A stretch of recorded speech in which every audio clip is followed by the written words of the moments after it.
వార్డుల విభజన. అవును. వార్డుల విభజన జరుగుతుంది. కొత్త మున్సిపాలిటీలో వార్డుల విభజనకు రంగం సిద్ధం.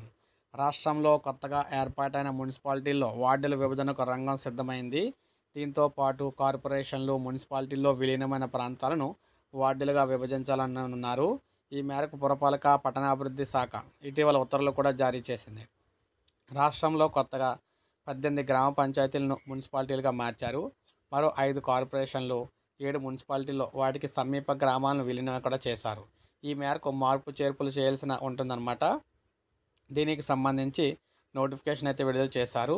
ఈ నెల 5 నుంచి 11 వరకు కూడా ప్రజలు, ప్రజాప్రతినిధుల నుంచి వినతులు అయితే స్వీకరిస్తారన్నమాట. ఇక 17, 18 తేదీల్లో ప్రతిపాదనలకు అనుమతి అయితే కోసం ఆయా జిల్లా కలెక్టర్లకు అయితే పంపుతారు. అక్కడి నుంచి వార్డుల విభజన మార్పు చేసేందుకు సంబంధించిన నివేదికను 19న commissioner and director of municipal అడ్మినిస్ట్రేషన్కు పంపిస్తారు. 20న CDMA నుంచి ప్రభుత్వానికి నివేదిక అయితే పంపుతారు. 21న దీనికి సంబంధించిన తుది నోటిఫికేషన్ విడుదల చేస్తారు.